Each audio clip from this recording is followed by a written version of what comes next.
next of the major signs, and that is the issue of Yajuj and Majuj. And the issue of Yajuj and Majuj is actually, for our modern times, I would say, one of the most, if not the most problematic of the signs of Judgment Day. And it has caused many of our youth to question, to doubt. I myself have met people that have actually left Islam because of these types of tales. And we have to be honest and frank and not pretend as if this doesn't exist. Perhaps some of you are not accustomed to hearing people speak like this, but my philosophy is different. We are dealing with the crisis of people leaving our faith, our own children, our own young men and women. And of the reasons why is that we are not answering some of these issues that they bring, and we dismiss them. And I myself have discussed many of these issues with these types of people. And one of them, not the only one, but one of them is Yajuj and Majuj. So we have to be very clear and frank and think critically even as we look at our tradition. So let us begin from the beginning. Who are Yajuj and Majuj? And what does the Quran and Sunnah say about them? The issue of Yajuj and Majuj is something that doesn't just occur in the hadith. It is explicit in the Quran. So Allah Azza wa Jal mentions Yajuj and Majuj in the Quran. Therefore, it is pretty clear that this is not something that you can say, oh, it's only found in one hadith. No, it is found in many a hadith, but even more importantly, it is found in the Quran itself. Where in the Quran? In two specific verses, only two. Only twice in the Quran, Allah subhanahu wa ta'ala mentions Yajuj and Majuj.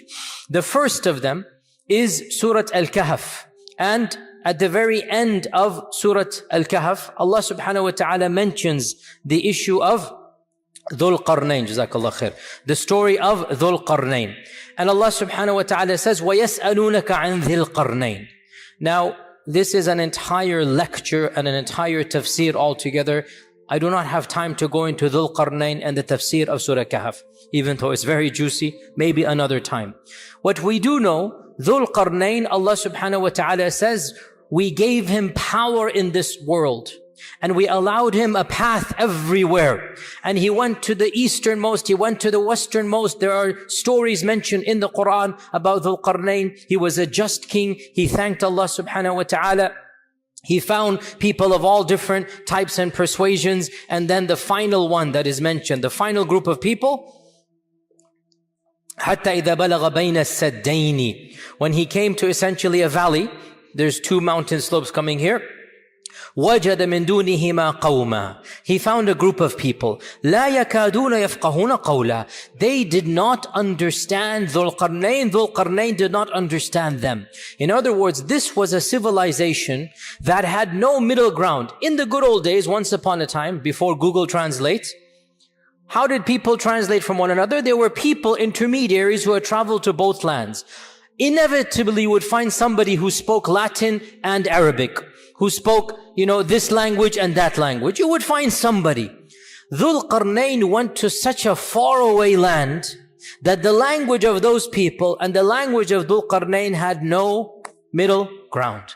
So Allah is mentioning this is a far-flung civilization from where Dhul Qarnayn came from. So how then did they communicate when there is no language? They communicated with signs.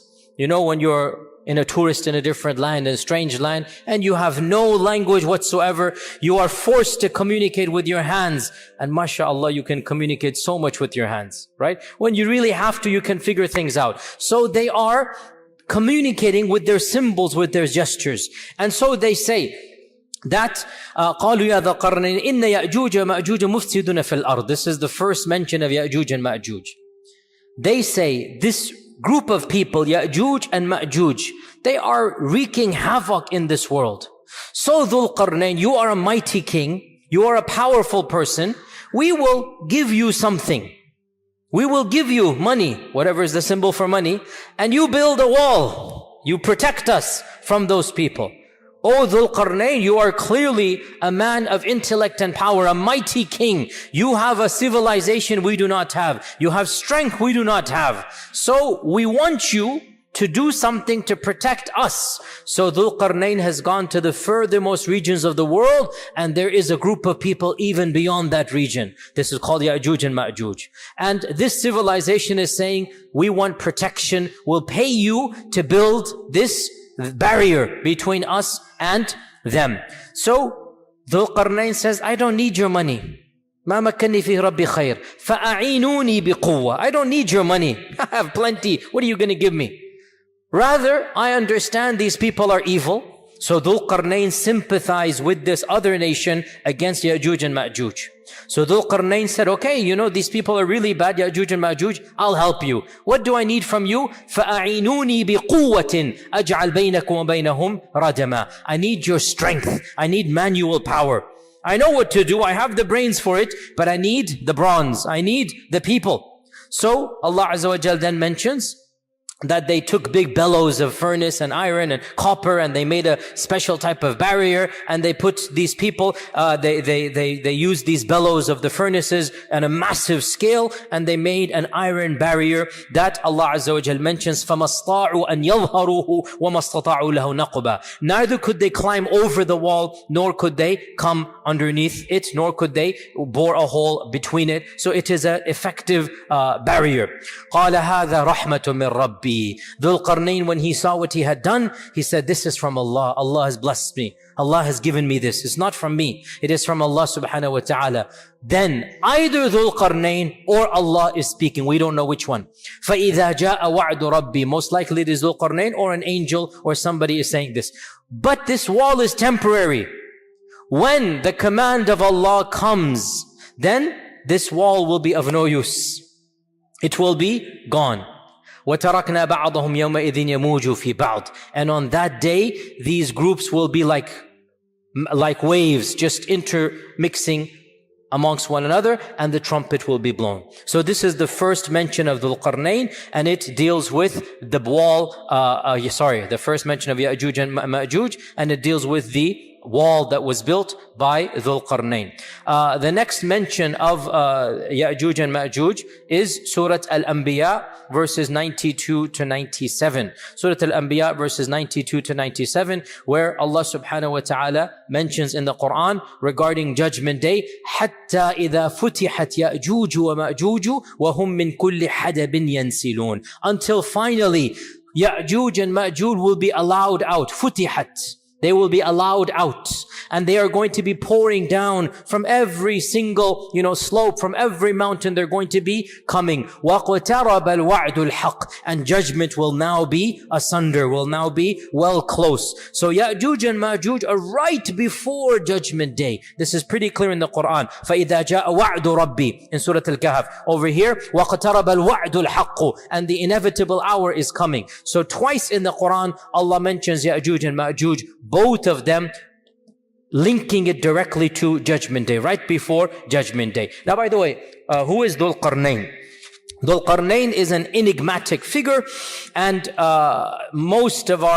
some of our medieval commentators, and then especially the most famous translator of the Quran of the previous century, Abdullah Yusuf Ali, whose impact in the translation was well known. All of us who grew up in the 70s, 80s, 90s, we know Abdullah Yusuf Ali's translation as being the one that had the most impact, even though, long story, but it wasn't very accurate. Number one. Number two, can you believe, this is a completely tangent, Abdullah Yusuf Ali couldn't speak Arabic properly. There's another point, he plagiarized it, but that's a whole different story, not related to our topic here. Nonetheless, his translation went viral, and in his translation and his commentary, he mentions that Dhul Qarnayn is, who does he mention? Alexander. All of you know this, okay? He mentioned Dhul Qarnayn is Alexander the Great. And it kind of spread amongst the masses. And this is what happens, subhanAllah, how thoughts spread, even if they're incorrect. And so many people thought Dhul Qarnayn is Alexander, but this is really almost 100% wrong for many reasons. Most obviously is that we know a lot about Alexander the Great. We know a lot about him.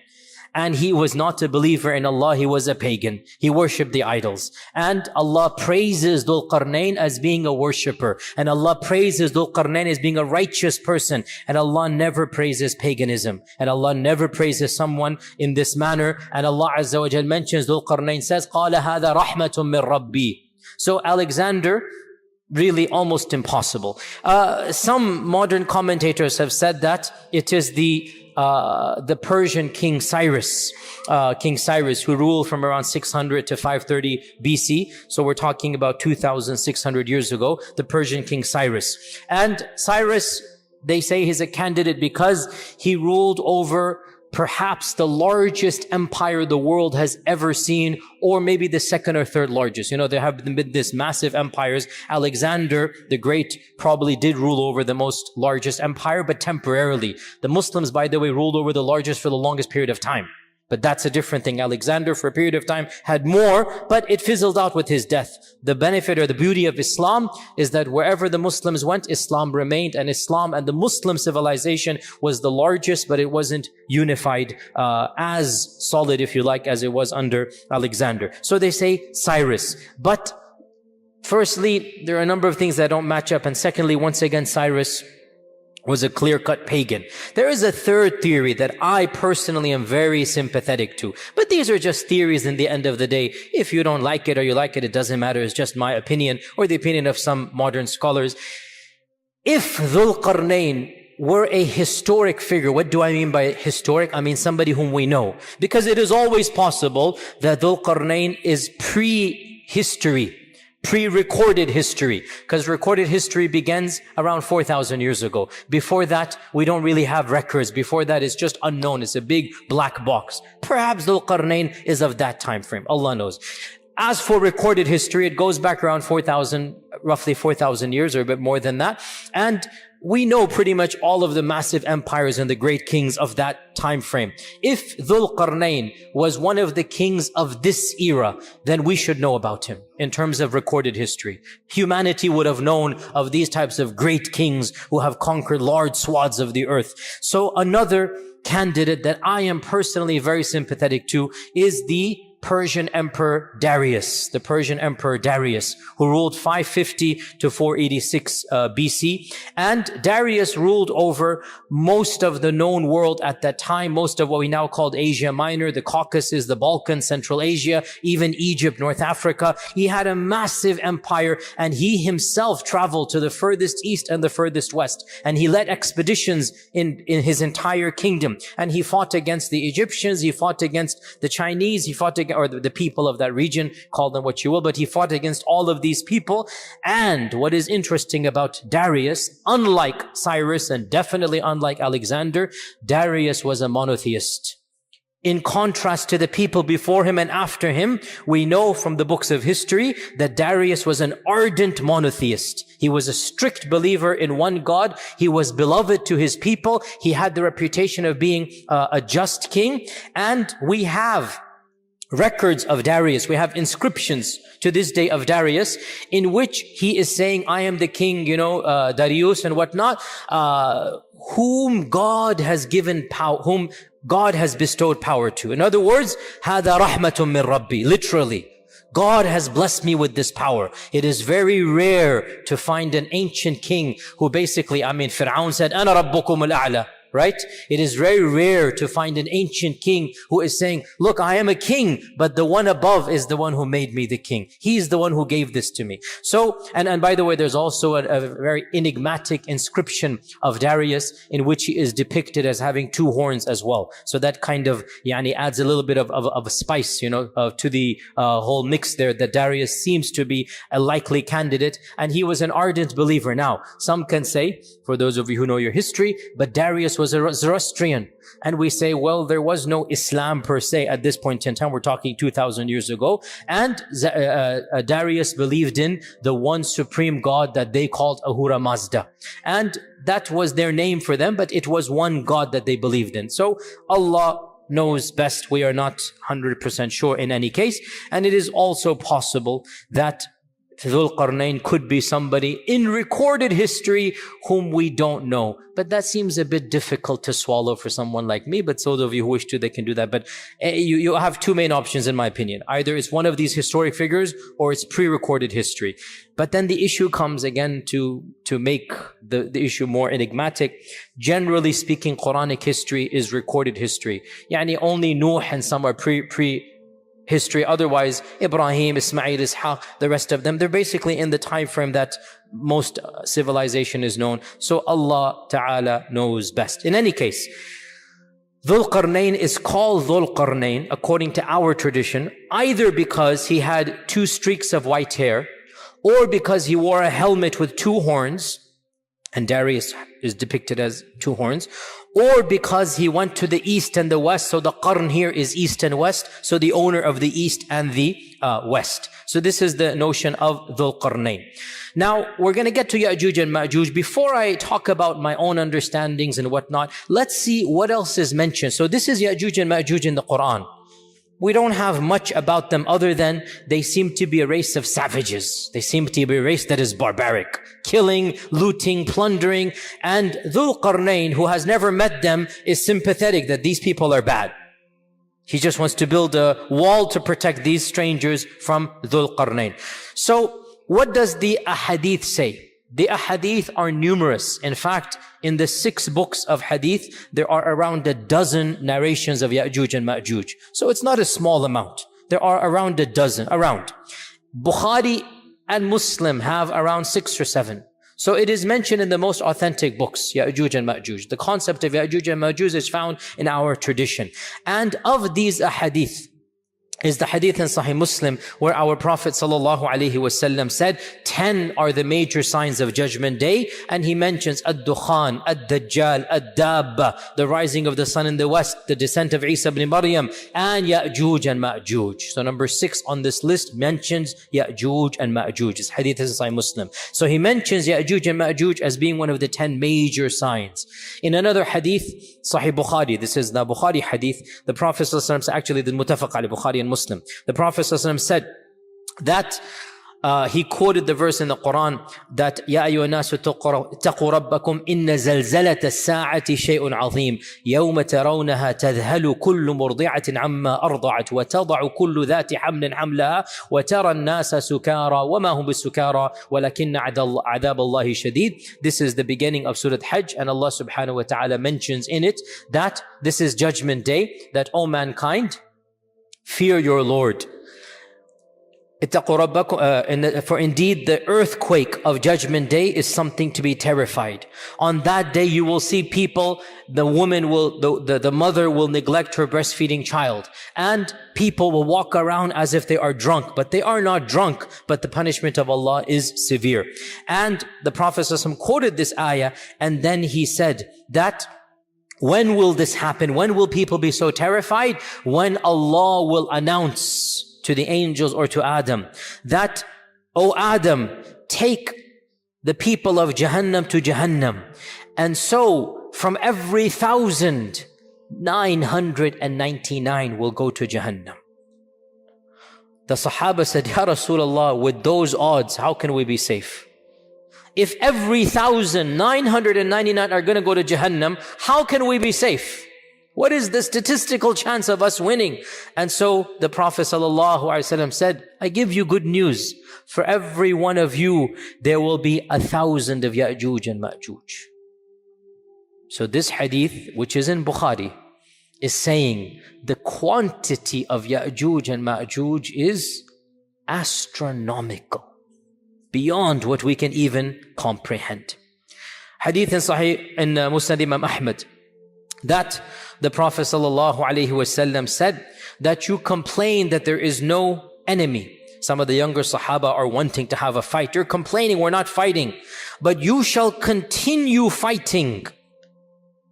There will always be qital once the fitna begins. That happened in the time of Uthman radiallahu anhu. There will always be fighting until Yajuj and Majuj come. So hadith is explicit that fighting will continue until Yajuj and Majuj. And then the Prophet ﷺ described them. They shall have faces that are flat. They shall have eyes that are narrow. They shall have hair that is yellowish. And they shall descend from every single plane. Now, important to note, you shall fight until Yajuj and Majuj. He didn't say you will fight Yajuj and Majuj. We will learn. We will not fight Yajuj and Majuj. Yajuj and Majuj are not fightable. Is that a correct verb? Is that a correct noun? Masdar. They are not capable to be fought. Let us be more precise and pedantic. You cannot fight Yajuj and Majuj. We will not be fighting Yajuj and Majuj. Fighting will continue until Yajuj and Majuj. Which also means what? After Yajuj and Majuj, no fighting. So Yajuj and Majuj is the final frontier, after which there will be no fitan. There will be no fitan after Yajuj and Majuj. This also shows that Yajuj and Majuj will be of the very, very, very last fitan to take place. Because after Yajuj and Majuj, there will be no more major fitan for the Muslims. The Prophet ﷺ said as well, another hadith. So right now, what am I doing? I'm narrating to you Quran and Sunnah. I'm narrating to you our sources. Then we will pause and go back and see what we can derive from those sources. Okay, because we need to really think deeply. And in all likelihood, we will have to do a part 2 for Yajuj and Majuj because there's a lot of material to digest and discuss.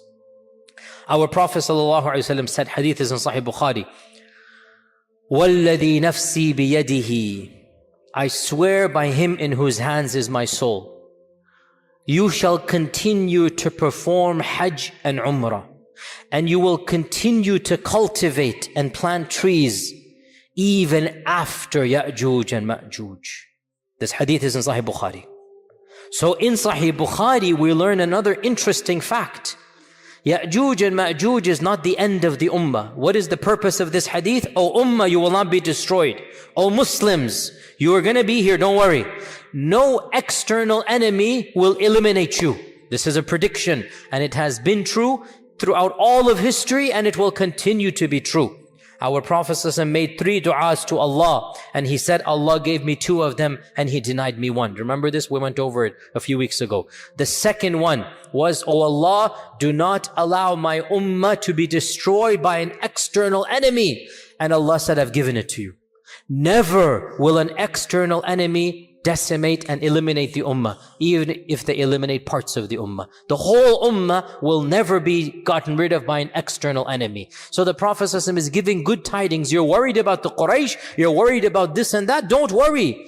I am telling you, I swear by Allah, not only will you survive, you will do Hajj and Umrah. You'll retain your religion. And you will cultivate, you'll retain your dunya. Even after Yajuj and Majuj. So, even Yajuj and Majuj are not the end of Muslims. There shall be Umrah and Hajj, and there shall be cultivation and planting even after Yajuj and Majuj. So this is another interesting thing that we derive. In another hadith, muttafaq alayh, Bukhari and Muslim, the Prophet ﷺ entered in upon some of our mothers, some of his wives, and he was agitated, he was concerned, he was worried. And he put his finger and his thumb together in a circle. He put his finger and his thumb in a circle.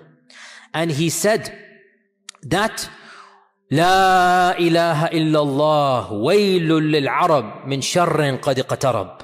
La ilaha illallah, waylul lil Arab min sharrin qad iqtarab. La ilaha illallah, woe to the Arabs. And this means Muslims, because at that time all the Muslims were Arabs. Woe to the Muslims, woe to the Arabs from an evil that has now come very close. What is this evil? Salama asked, what is this evil? He said, today a hole of this size, hence the ishara, has been opened up from the wall of Yajuj and Majuj. Now this hadith is muttafaq alayh, the highest level of authenticity for us. Today, a hole of this size has been opened up from the wall of Yajuj and Majuj. Salama said, Ya Rasulallah, anuhlaku wa fina salihun? Will we be destroyed and there's still righteous people amongst us? will piety not save us? And our Prophet ﷺ said, Na'am, إِذَا كَثُرَ الْخَبَثِ. Yes, even if they're still pious people, but if filth is prevalent everywhere, the piety of some individuals will not protect you. It might protect them on Judgment Day. It might protect them. In fact, it will protect them on Judgment Day. But societies will not be protected when corruption and evil and fitna and licentiousness and nudity and fahisha is rampant everywhere. The piety of a few folks will not prevent the adhab of Allah from coming. Nasallallahu as-salama wal afiyah. If you understand this hadith, then you should make sure you are at least pious.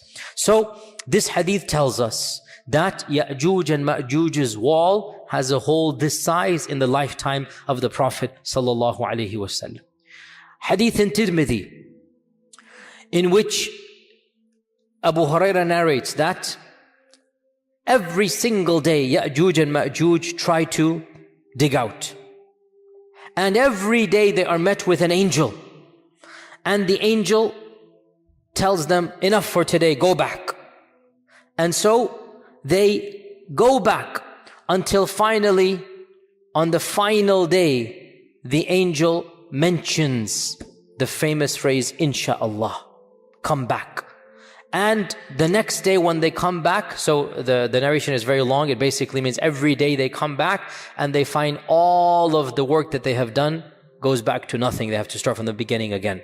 Until the last day, when they find they come back, the work of yesterday is still there. They still are carved in. So now they start from where they left off and they break through. So this is a hadith that mentions that Yajuj and Majuj are carving every day, and that every single day they get to a place until the angel turns them back. In another hadith in Sahih Muslim, we learn that after the Dajjal is killed, Isa will congratulate his followers and give consolation to his followers. And within that time frame, or a very short time frame, Allah will inspire Isa that a new group has come. Ibadalli, creations of mine have come. No one can fight them. No one can fight them. So take my servants and go to Jabal Tur, go to Mount Tur and protect them over there. Then Allah will send Yajuj and Majuj out, and so Isa and the Muslims will not see them. They will be protected in the caves of Turi Sayna somewhere. Wherever Musa was or in that region, there will be protected over there. Now, in this hadith, we learn that Yajuj and Majuj are so dangerous, so evil, that Allah Himself says, nobody can fight them. Interestingly enough, this army has just fought the Dajjal. This army has just fought the Dajjal, and they have won over the Dajjal. And they are told, you cannot fight Yajuj and Majuj. In fact, it is so bad that Allah protects them even from seeing Yajuj and Majuj. They just flee by the command of Allah before Yajuj and Majuj come. They find protection in the caves that Allah tells them to find protection in before Yajuj and Majuj come, and they remain in those caves. For how long? Allah subhanahu wa ta'ala knows best. And in fact, in one narration, it mentions that Isa and his followers, they will seek refuge in a cave for so long that what is the term I'm looking for? The head of a ram, the head of a goat, the head of a ram, a dead ram, will be more precious to them than 100 gold dinars. Now the head of a ram is almost useless.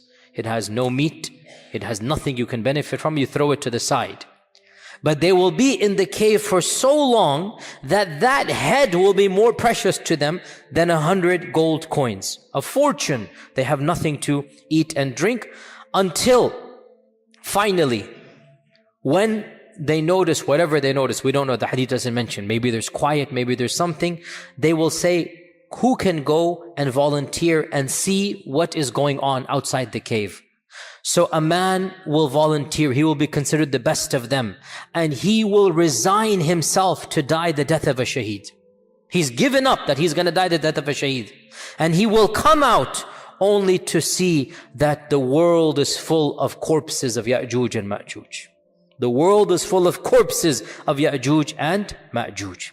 And then he will call out the people, and they will come out and they will see not a single handspan of the earth except that it is piled with Yajuj and Majuj, and the world will stench. There will be a stench that they cannot bear from Yajuj and Majuj's body. So they will desperately plead to Allah subhanahu wa ta'ala at this. And Allah Azza wa Jal will send a rain that will cleanse the earth, a cleansing that it has never had before. Deep cleansing from Allah Azza wa Jal. In another narration, Allah will bring a special type of bird that will pick up their bodies and take them away. So we have the removement of the corpses, then we have a special rain that will wash away the remnants as well. So this is another tradition from Sunan at-Tirmidhi. We also have in Musnad Imam Ahmad the phrase, which is also in other books as well, that Allah Azza wa Jal will send Yajuj and Majuj, and they will descend from every single plane. وَهُمْ مِنْ كُلِّ حَدَبٍ يَنْسِلُونَ. This is a Quranic verse. And they will pass by At-Tabariyah. And they will drink from At-Tabariyah. It's a massive lake. We'll mention which one it is in a while. And by the time the last of them passes by, there will be no water in the lake of Tabariyah. And the last batch will say, there used to be water over here. And Isa and his followers will remain trapped in a cave until the head of a lamb is more precious than 100 gold coins, as I mentioned this also in Tirmidhi. Then they will make dua to Allah to save them from Yajuj and Majuj. So Allah will send a disease against them. Yajuj and Majuj will not be killed with the sword. Allah will send a disease against them that will attack their necks, and they will die the death of one person. When one of them dies, all of them die. It is a simultaneous death. The death of one person. These billions or millions or hundreds of millions of people, they will die instantaneously, the death of one person. The death of one person, and then this man will come out. The hadith goes on the back to the one that I mentioned. The man will come out terrified, scared. He will find everybody is already dead. Then Isa will come out. They will find not a single space to stand except the bodies will be rotting. So Isa will make dua again. So Allah will send birds with the necks of Bakhtari camels. Bakhtari camels, the Bactrian camels, the camels that have these U-shaped necks. There will be birds like this. Massive birds will come, maybe Tayran Ababil, something like this. They will take them and then throw them wherever Allah subhanahu wa ta'ala wills. So this is another narration. Yet another narration. Yet another narration. Yajuj and Majuj will conquer everybody in this earth. They will kill everyone. Pause here, footnote. Who will they kill? Clearly not the followers of Isa. So the remnants of the army of Dajjal, anybody who fled and was not caught, any human beings that have not embraced Allah and believed in Isa at this point in time, these will now be destroyed by Yajuj and Majuj. So Yajuj and Majuj will conquer the world, and they will get to Tur, and Tur is where Isa is. They will get to Tur. In one narration, they will get to the Jabal of Quds, the mountain of Quds. Is this Mount Olives? Is this the mount that is in front of Aqsa? In that region they will be. And they will find nobody to conquer. They've conquered everybody. So one of them will say, we have conquered the inhabitants of this world. Let us conquer the inhabitants of the heavens. So they will throw an arrow towards the heavens. And Allah will cause the arrow to come back full of blood. In another narration, they will wave their spears towards the heavens, and Allah will cause their spears to come back with blood. And so they will say, we have now conquered those in the heavens. Then Isa will make the dua, and then they will be destroyed. Now, this lake Tabariyah, most of our commentators mention that this is the Lake Tiberias, the Lake Tiberias. And this is also called by the Christians the famous Sea of Galilee, the Sea of Galilee. Okay, and to this day it is called Tabariya by the Palestinians and the Arabs of that region. Tabariya it is called, the Sea of Galilee. And the Sea of Galilee, it is a massive, massive lake. It is a massive amount of water. It has fed the crops and the people for 2,000-3,000 years. What group is Yajuj and Majuj that in one generation, that lake which has given mankind water for 2,000-3,000 years will be gone? Think about that. How much will this group drink? How much will they, I have seen Tabari, like many of you have been to the Sea of Galilee. If you go to that land, you see it. It's like a mini ocean. That's why it's called the Sea of Galilee. It's like a mini ocean, even though it's not a sea technically, but it looks like it. It's massive. You can barely see. You can see, but you can barely see the end. This all water will be gone in one group? How? Think about this. It's very strange. How can it go? But this is what the hadith says. Also, what type of enemy is this? That the people of Isa haven't even seen them. What type of enemy that they cannot physically even fight them? Are they not humans? We're going to come to this. Because they fought Dajjal and his people and they were human. What is going on here? That they are not even seeing them. The man who's going to go see them is thinking he's going to die just by looking at them. He's already made up his mind, I'm a shaheed, I'm going to die. He volunteers the death of a shaheed, like, there's no way I'm going to be coming back. So we also have in a number of traditions as well, what demonstrates their quantity is that the Prophet ﷺ said that the Muslims will use the weapons and the armor of Yajuj and Majuj for many years to come. So they will get this stuff. In one hadith, in Musnad Imam Ahmad, he said, the beasts of the earth will grow fat and feed themselves for many years from Yajuj and Majuj. So the corpses will be so much that Yajuj and Majuj will fertilize the earth. And from this fertilization, there shall be a time of great opulence in terms of food. Perhaps the most opulent time in the history of mankind will take place, where our Prophet ﷺ said, one pomegranate, one rumman will feed an entire tribe. And one leg of lamb will be enough for a large group of people. In other words, things are going to change. Small quantities, or maybe it's not small. Maybe the rumman will be a massive amount. Maybe things are going to change. And again, we're going to come back to these interpretations because they're all cryptic phrases and perhaps we can rethink through them, if only to save the iman of our young men and women who are rethinking through these things as well. In Sunan ibn Majah, the Prophet ﷺ said, when you see this happen, Yajuj and Majuj, when you see Yajuj and Majuj happen, then expect the hour to come, expect judgment day, expect Qiyamah, just like the pregnant lady at the end of her labor is just waiting for the cry and she surprises the family when she goes into the pangs of labor. In other words, at that very end stage, right? Everybody's waiting. When will the water break? When will the pangs begin? And when it happens, everybody goes into panic mode. The Prophet gave this example. When you see Yajuj and Majuj, this is the pregnant lady about to give birth. Nobody knows exactly when, but it's on alert. Oh, husbands, remember that time frame of your life, 24-hour alert, remember that? That is what the Prophet is talking about. That, those of you who are not married, make dua, make it easy, inshallah. That, at that time frame, you're just waiting. When is it going to happen? You're anxious. What's it? So the Prophet is giving a metaphor that every family knows this. That time frame is tense. You don't know, you're expecting. So the Prophet said, when you see Yajuj and Majuj, that's the time frame. Just like that pregnant lady will be given birth at that time. Now, what do our classical scholars say about Yajuj and Majuj? So, firstly, is the term Arabic or is it non-Arabic? Our scholars, some of them said that the term is Arabic and it comes from ajja. Ajja ya'ujju ajjan. So, ajja means to kindle fire. Ajja means when the fire spurns outwards. However, in my humble opinion, it is not sound to read in Arabic meanings to proper nouns that are found in the Quran and Sunnah.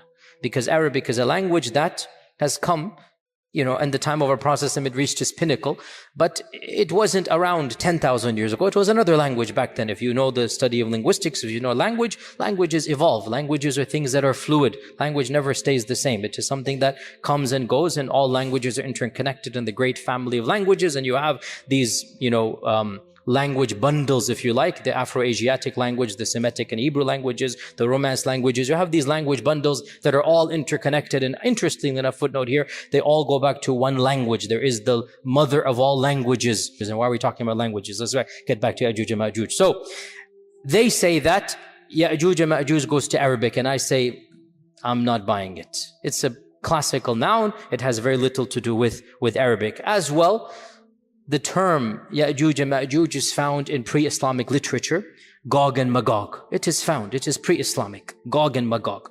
And it is mentioned in the Old Testament, Gog and Magog, and in the New Testament. The book of Revelations mentions the release of Gog and Magog, that Gog and Magog are going to gather for the battle. So this is in the book of Revelations, and this predates Islam. So there's references to Gog and Magog that they're going to gather for the great battle as well. So the Old Testament mentions Gog and Magog, the New Testament mentions Gog and Magog, and the Midrash mentions Gog and Magog. What is the Midrash? The Midrash is like the tafsir literature for the Jews. The Midrash is the commentary on the Torah, and it consists of legends and fables that go back many, many centuries before Islam. You have the Babylonian Midrash, you have other Midrashic texts. So the Midrash is pre-Islamic Jewish exegesis. It is tafsir literature that is ancient. It's not the Torah. It is the commentary of the Torah that the ancient sages, the rabbis, the ulama of the past, they commented on. And in the Midrash, you find some very, very interesting literature, which is not the time to go into, but there are parallels with the Quran and Sunnah, which you can, anyway, let's not go down there. So where are we? So, Midrash. The Midrash mentions Gog and Magog. What does the Midrash say? The Midrash says that there will be a forerunner to the Messiah. We talked about the concept of Messiah in Judaism, remember? You guys remember, right? And Moses Maimonides put belief in the Messiah as a part of his 13 points of Aqidah. Is it the 11th or the 12th point? We're going to believe in the Messiah. A day will come when the Messiah will come. It is a part of Jewish literature.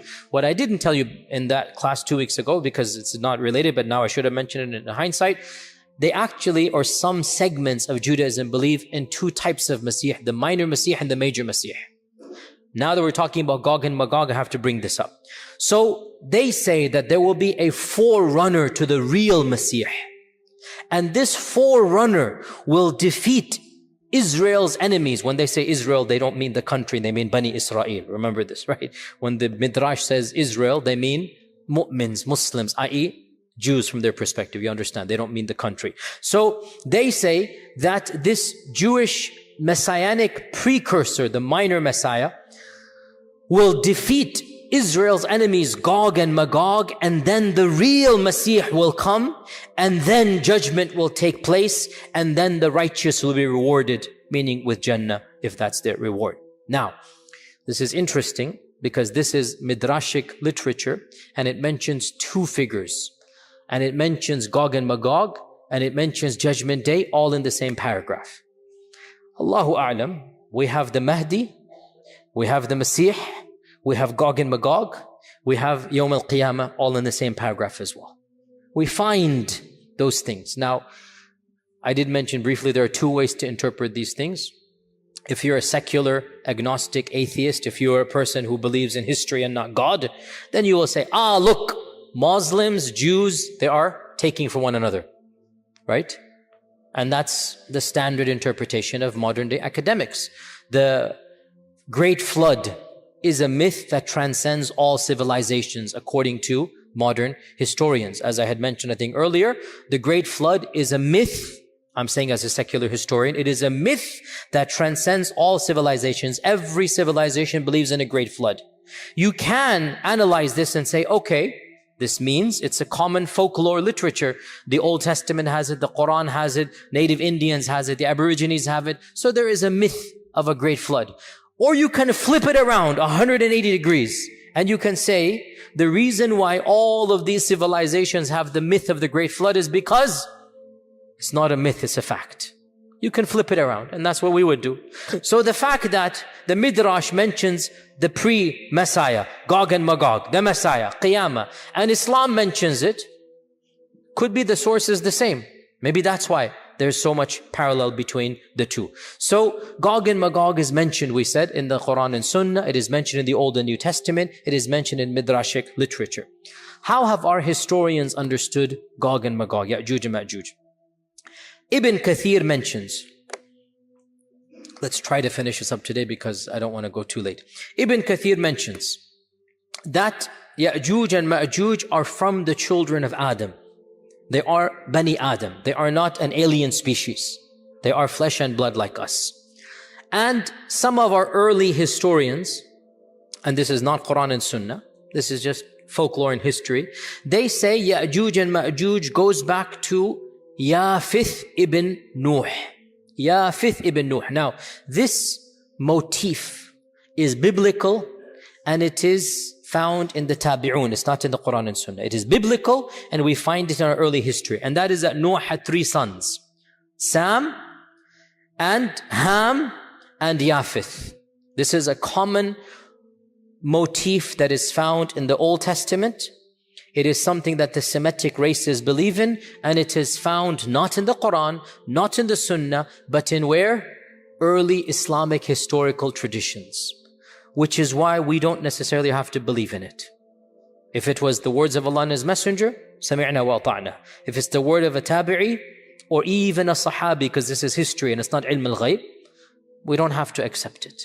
So this issue, we find it in the Tabi'un, that Noah had 3 sons. Sam, Ham, and Yafith. And from Sam, we get the Semitic peoples, the Arab and the Hebrew race, and also according to this interpretation, Faris and Rome, the Persians and the Romans, right? Hence why, again, bit of a tangent. Problem is I love these tangents and I don't have time. See, that was a bell. Don't go into these tangents here, huh? Back in the 1910s, when there was race laws in America, there were race laws in America. Hitler got his race laws from America, by the way. A tangent upon a tangent, there you go. There was a problem. How do we classify Arabs? How do we classify Arabs? How do we classify Desi log? A Hindu sued in the Supreme Court. And he argued, I'm not making this up. You can look this up, a famous case. I forgot the title. Singh versus this. No, it wasn't Singh. I'm joking. That was just a joke. How is it? Scrap that. But it was a Supreme Court case. Supreme Court case. And he argued that he argued he's Aryan. Aryan mean Caucasian. In fact, he said, I am the Asli Aryan. You guys are Naqli Mal. I'm the real guy. And he used these race theories. And from this as well, Middle Easterners said, well, we are Caucasians. We are the descendants of Sam. They brought in the Bible. We are this. So this is now a theory that they had. And that is why to this day, some people say if you're Arab or Desi, you're technically Caucasian. And in fact, all of this is a little bit antiquated, to be honest. These views and whatnot, they don't add up scientifically. So all of this is anyway. But the point is, this is the notion that Sam is Semitic. And Ham is the father of the Barbar and the Qibt and the Sudan. So African peoples, Ham. And Yafith is the father of the Atrak and the Slavs and the Yajuj and Majuj. So the Russians and the Mongolians and whatnot are Yafith. To be brutally honest, this entire trope smacks of racism. And it's not found in the Quran and Sunnah. And it seems to be biblical. And it seems some of our early commentators copied and pasted from the Old Testament, which is actually very common. There's a genre called Israeliyat, where some of our earliest scholars, they would study the Midrash and they would study the Jewish folklore. And at that time, the Jewish folklore was considered to be a civilization worthy of admiration and respect. So they would take this and then speak it in Arabic to the masses, and the people would think that this is a part of Islamic folklore, even though it is coming from the Midrash, and this is well known, but I'm not inventing this up. It's called the Israeliyat. Look this up. So Allah knows best. I am very skeptical of all of this in any case. So Ibn Kathir says they are the children of Yafith. That's what I'm trying to say. All of this was that. And this is the standard interpretation of the majority of our medieval scholars. The fact that Yajuj and Majuj are Bani Adam, it seems pretty clear from our tradition. Bani Adam means human beings. And we learn this from a number of evidences. Of them is the famous hadith in Bukhari itself, where Allah says to Adam, "O Adam, take the people of hell to hell, and he shall take his children." And that's when the 999 will go. So, the fact that his children includes Ya'juj and Ma'juj shows that they are Bani Adam. Okay? Now we have some really bizarre interpretations that are found in our books. And again, we have to, be a bit more discerning. Just because it's written in Arabic doesn't mean it's the gospel truth. Pun definitely not intended. Just because we find it in an ancient book doesn't mean anything. We find ancient books written in our tradition that mention bizarre stories, truly mind-boggling. Some of the earliest books like Ka'b al-Ahbar and others.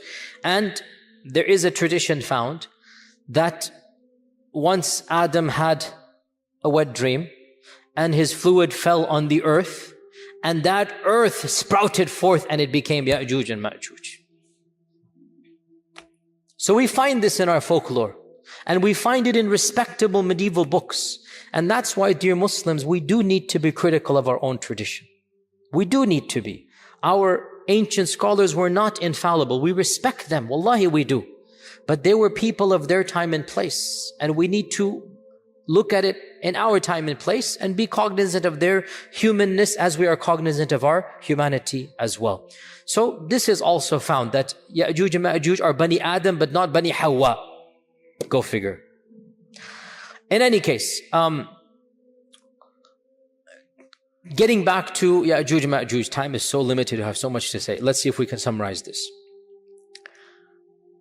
To be brutally honest, standard medieval interpretation of Ya'juj and Ma'juj is the following. This is what you find in Ibn Kathir.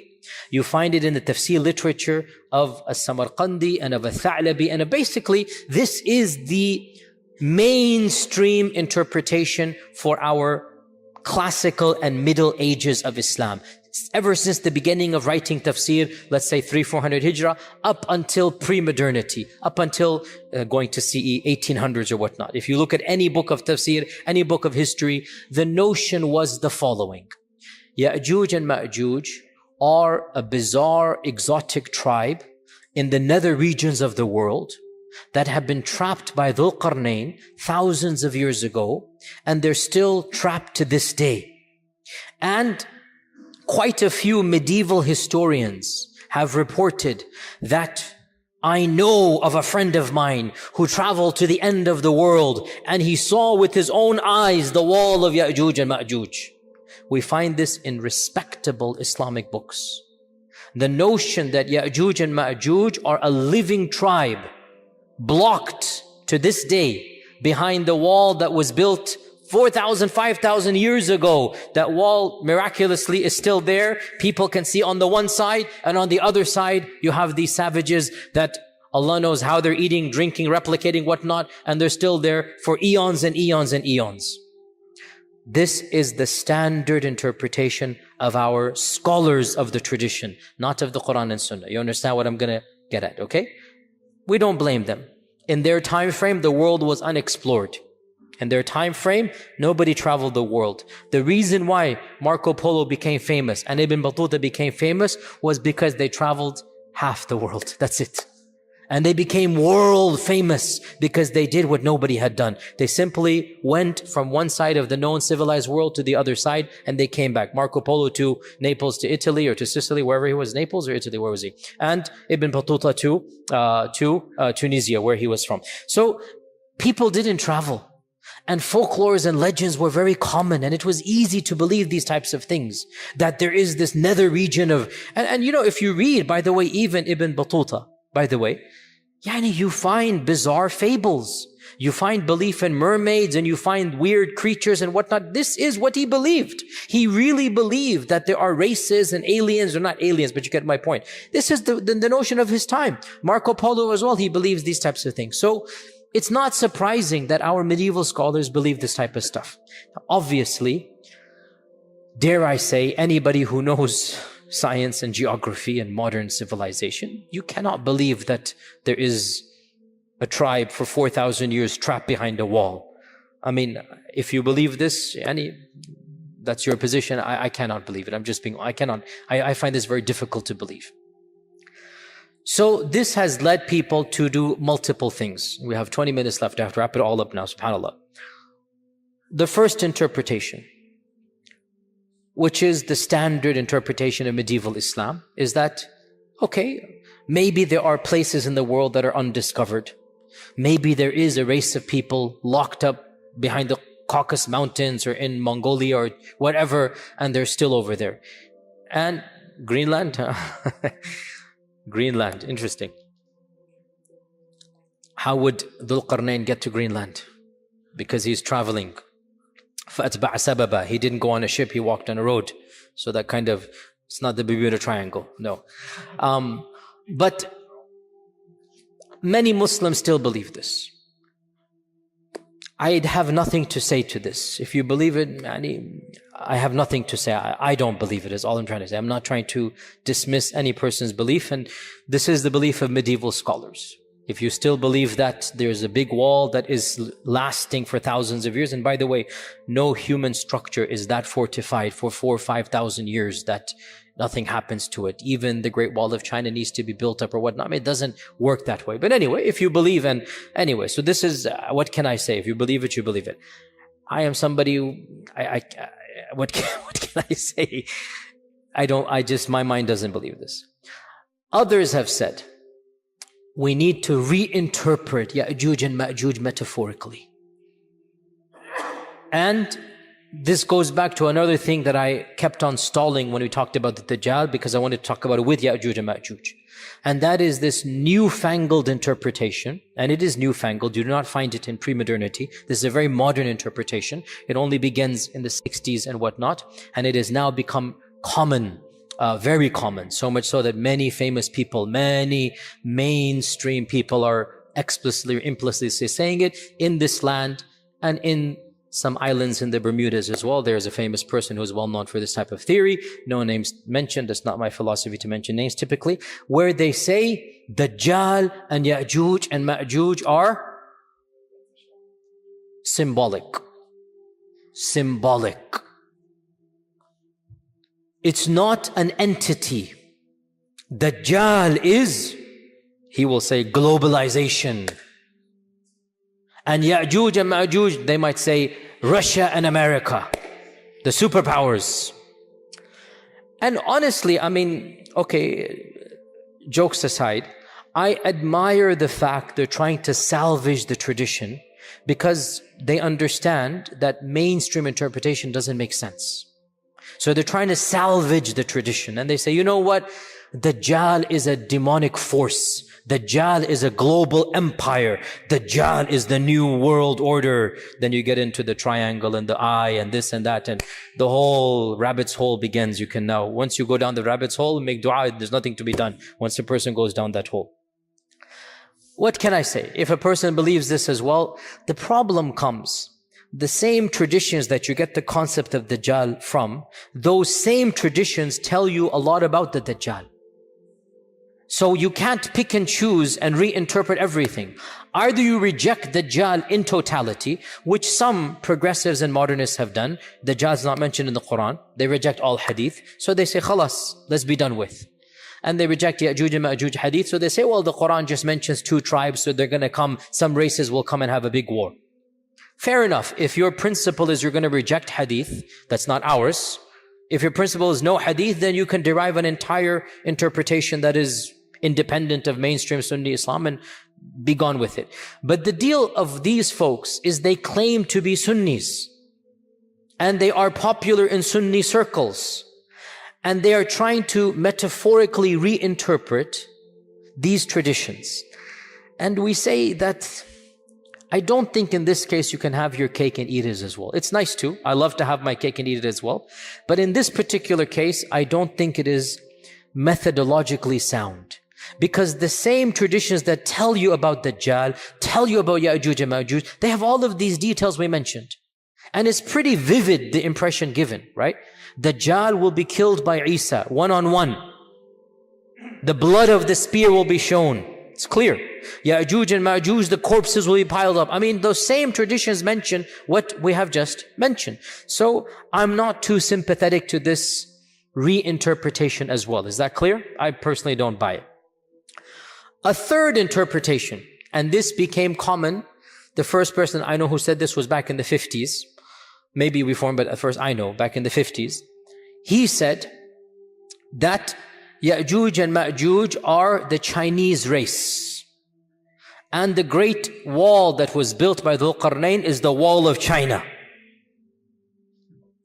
And this notion spread as well back in that era, because he as well, the scholar, again, I grant him credit that he realized the traditional interpretation doesn't make sense. So he said, we need to rethink through this. So he attempted to rethink through, and frankly, for his time and place, it was a bold move because he was criticized by mainstream Sunnism. Mainstream Sunni scholars said, no, we believe in this and that. But he wanted to, again, salvage the tradition. Of course, what is the problem with believing that Yajuj and Majuj are the Chinese folks and the Great Wall in the Quran is the Great Wall of China? What is the problem with, where does one begin? There are so many problems with this interpretation. I mean, of the problems of this interpretation is that we know exactly who built the Great Wall. And he wasn't a believer in Allah. Jin Shu Shuao. He wasn't a believer in Allah, the famous emperor. He was one of the pagans of the, Shinto, whatever religion it was. And the Great Wall was actually built to protect the Chinese people from within, not from without. And the Great Wall is not a barrier that is impenetrable. People go in and out all the time. In fact, gasp, shock, I myself have gone in and out of the Great Wall. I in fact did a video that went viral 2 years ago. I took a group to China 3 years ago. And I stood on the Great Wall, and I have a video, YouTube clip. Is the Great Wall of China the wall of Yajuj and Majuj? You can look at it yourself. And I said, no, it's not. Don't worry. It's not the Great Wall of there. So, this as well, it doesn't make sense, neither heads nor tails, Nasar naper, literally, neither heads nor tails. It doesn't make any sense. The wall of Yajuj and Majuj is not the wall of China in any stretch of the imagination. It doesn't make sense as well. Where does this leave us? Another group says, and this is something that I have heard myself, some ulama say, that perhaps Yajuj and Majuj are not on earth, but under earth. That's why the satellites haven't discovered them. And this, again, I appreciate the salvaging, I really do. But how can human beings survive? No vegetation, no plants with the sun, no oxygen, food, drink, thousands of years. And according to these traditions, we're talking about gazillions of people. What is the answer to this conundrum of Yajuj and Majuj? I will disappoint you by saying there is no clear-cut answer. But wallahi, to struggle with the truth and to admit the struggle is a safer position than to invent something that is far-fetched and then pretend that it is answering the problems. I don't have a solution to Yajuj and Majuj. I am personally skeptical, maybe because of my own upbringing and I have a degree in engineering. I understand mathematics and chemistry and geology, and I just find it. Now, you can quote back, Allah ala kulli shayin qadir. And I say, indeed, Allah ala kulli shayin qadir. But are we obliged to believe that Yajuj and Majuj are billions of people under the earth? This is my point. If the text told us explicitly, sami'na wa ata'na. But when the texts don't tell us this, can we rethink through and say this? So I conclude with two opinions. The first of which is plausible, the second of which is even embarrassing to mention, but I will mention it. As for the plausible one, Allah knows best. Perhaps, this notion of a living tribe of Yajuj and Majuj is not correct. Because if you look at all of the traditions, there is only one tradition that is in Tirmidhi with one isnad that mentions the Yajuj and Majuj are daily digging. And every single day they're told to go back. All the other traditions don't mention a living Yajuj and Majuj. As for the hadith in Bukhari that the wall has been opened, that could be a wall. It could be, in this case, see, to what level of metaphor is allowed? Ijtihadi. If it were to be said, a wall has been opened is a metaphor that indeed Yajuj and Majuj is now closer to you. Personally, I don't see this as that much of a stretch than to interpret all the hadith to mean Yajuj and Majuj are symbolic in nature. But again, it's ijtihadi. The only tradition that mentions Yajuj and Majuj are alive right now, and they are digging through every single day, is a solitary narration in Tirmidhi and also in other books with the same isnad. And I did my research for this because this is problematic. And I have to say I was relieved to find classical scholars, some of them did problematize this hadith. Ibn Kathir amongst them, who said that this tradition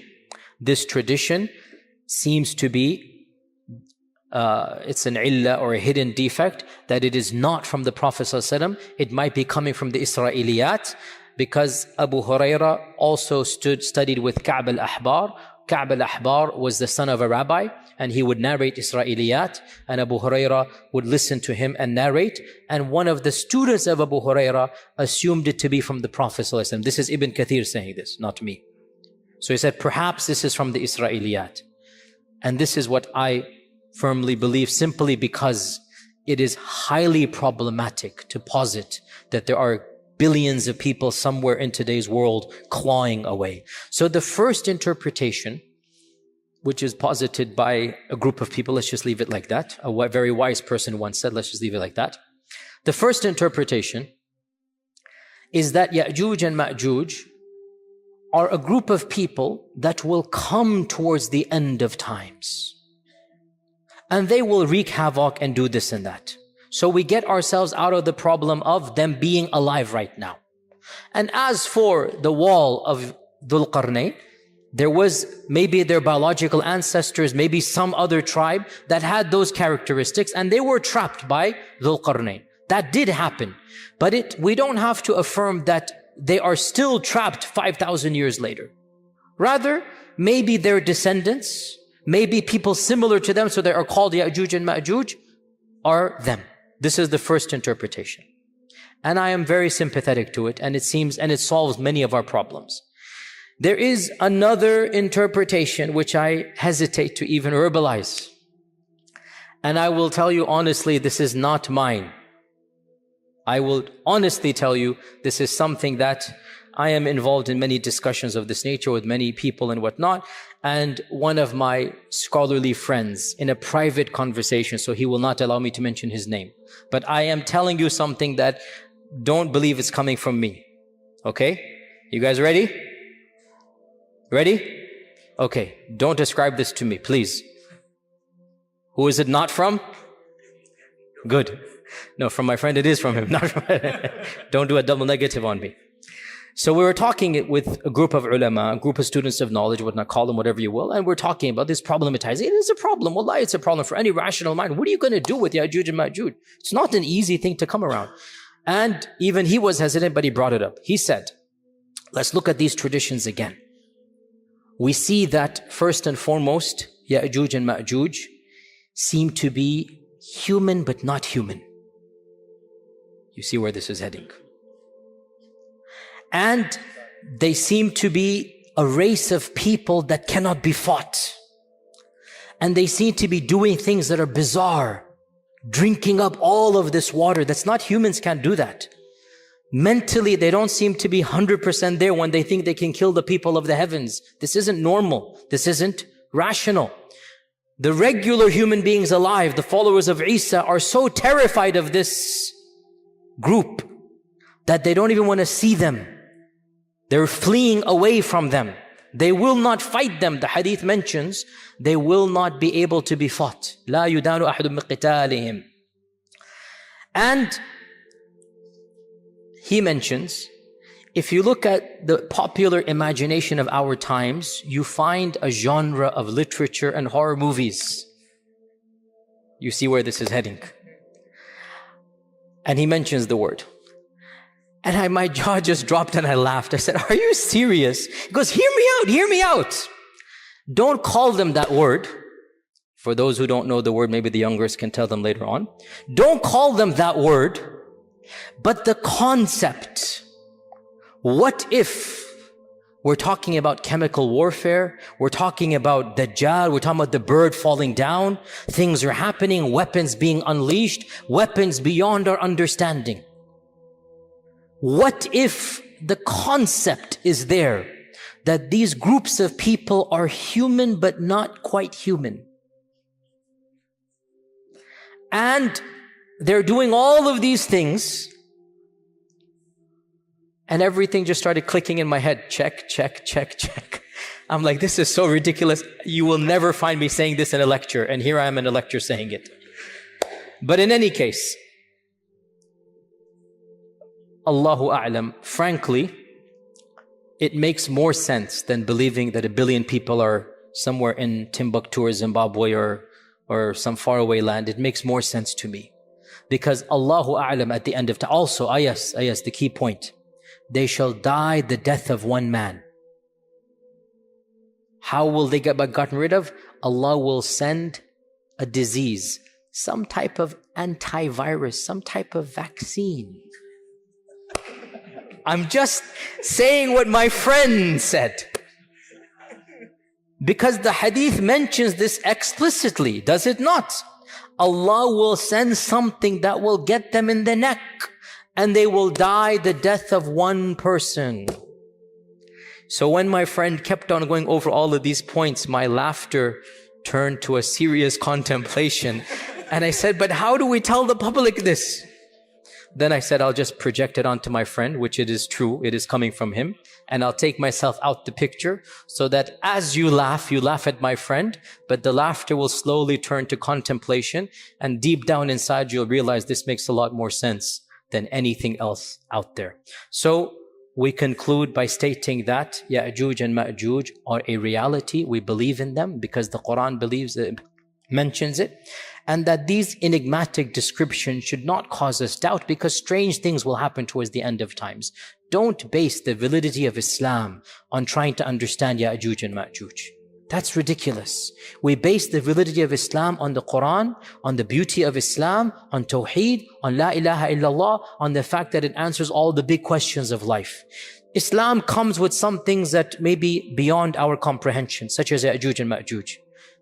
We just have to sami'na wa ata'na. And when it happens, all of these ahadith will fit into place and we will see, oh, I get it. That's what was being referenced here.